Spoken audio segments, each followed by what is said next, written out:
Vamos fazer um pequeno exercício de imaginação.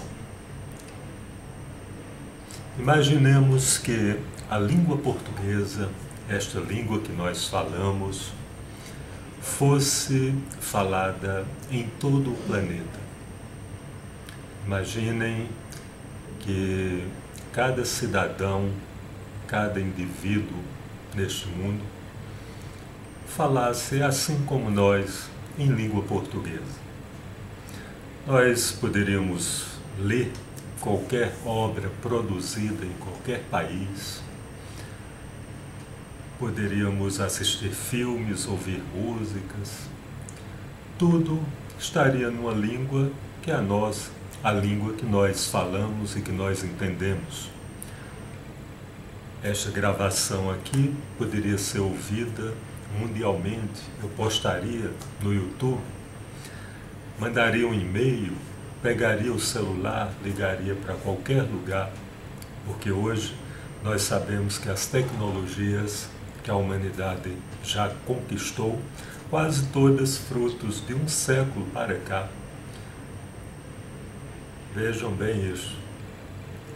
De um século para cá, nós criamos uma tecnologia que nos permite entrar em contato com toda a humanidade, salvo por um motivo. A língua que falamos não é a mesma. Por isso estamos fazendo esse exercício aqui. Apenas esse detalhe falta ser resolvido para que a humanidade, qualquer ser humano, possa falar com qualquer outro, em qualquer lugar e ser entendido, possa ouvir qualquer outro, de qualquer país, de qualquer povo e ser entendido. Ora, com a língua portuguesa, isso não vai ocorrer, evidentemente.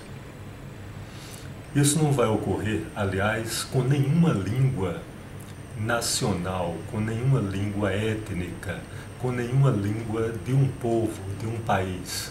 Isso não vai ocorrer, ainda que ao longo da história muitos tenham tido essa pretensão, a pretensão de que a sua língua fosse falada mundialmente. Desde os antigos egípcios que essa pretensão estava em voga. Passou depois pelo Império Romano, o latim chegou a ser expandido, para várias regiões do planeta. Depois veio a língua árabe, que por séculos ficou sendo como uma espécie de língua mundial, entre aspas. Tivemos o francês, a França teve essa pretensão e hoje os Estados Unidos têm, mas logo aí em seguida vem o mandarim. A China terá essa pretensão e assim vai.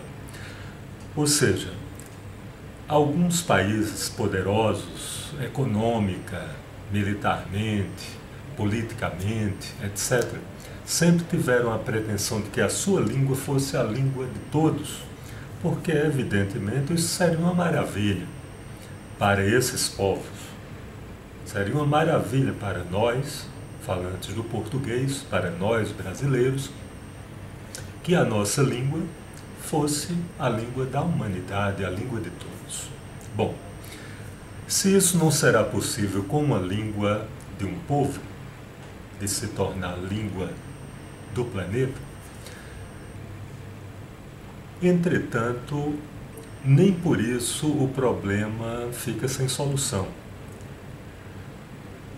Ocorre que várias pessoas, vários especialistas, vários linguistas já fizeram o exercício de elaborar, de planejar uma língua para que ela pudesse ser segunda língua de cada povo. Em todo o mundo, em todos os países, nas escolas do mundo todo, as pessoas sempre estudam uma língua estrangeira, ou duas, ou três, ou quatro. Aqui no Brasil nós estudamos o português, nossa língua vernácula, nas escolas, e estudamos também o inglês, estudamos também o espanhol, estudamos às vezes o italiano, o francês, às vezes o alemão. Então, nós estudamos a língua de outros povos. Há pessoas, pouquíssimas, que são poliglotas, até chegam a falar 4, 5 línguas, uma raridade, dizendo-se no sentido de falar realmente, de falar bem. Pouquíssimas pessoas conseguem falar uma segunda língua, muito menos uma terceira ou uma quarta, tão bem quanto falam a própria língua.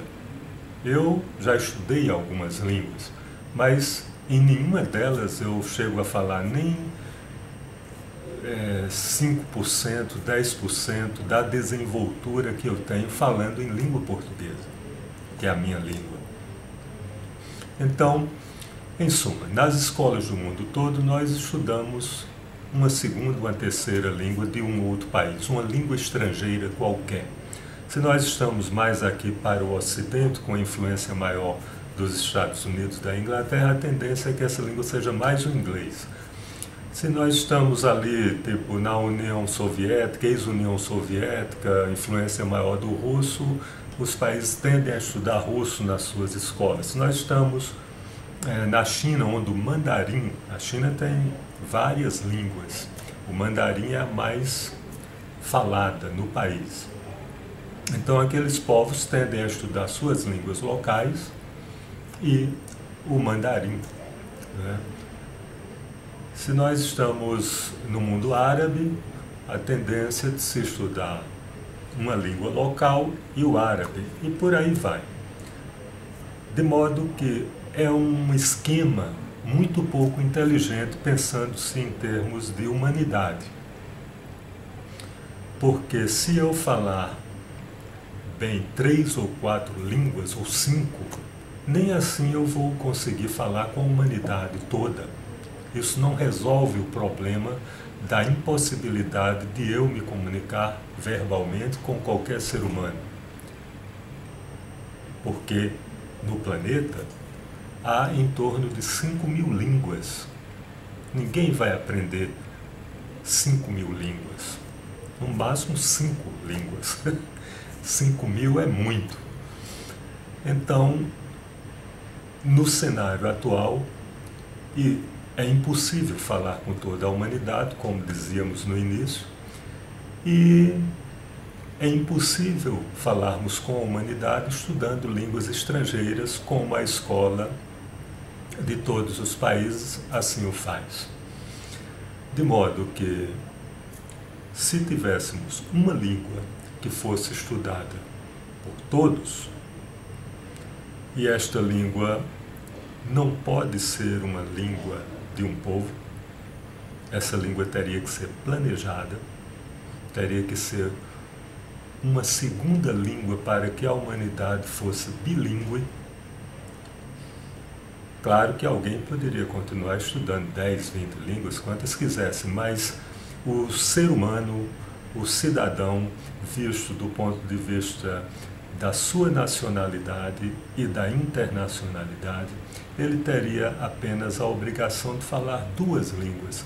E o melhor, isso resolveria todo o problema.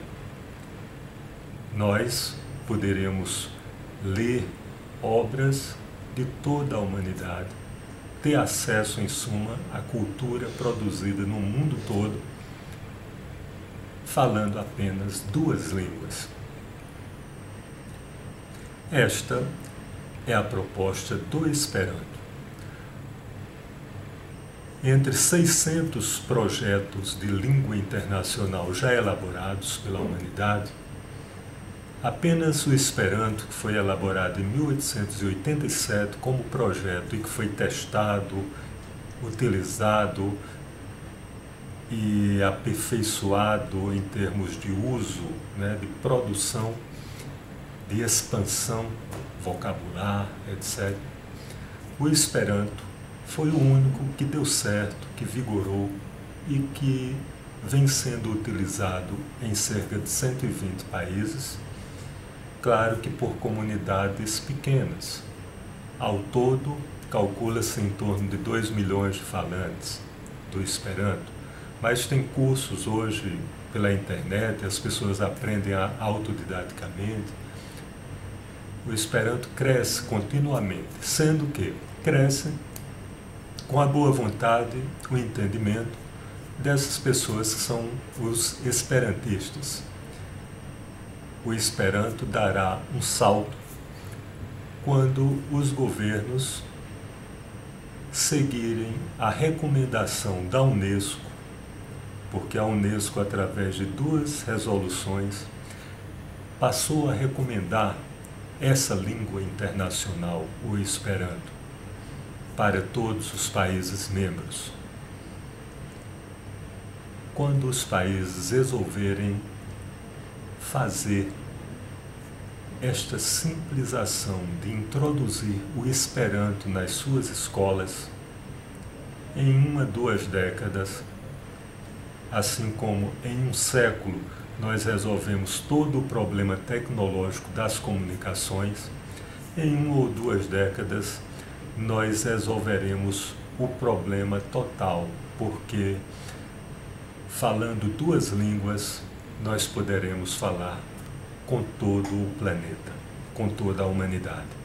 Isto que iniciamos com um exercício de imaginação nesta fala, supondo que a língua portuguesa pudesse ser língua da humanidade,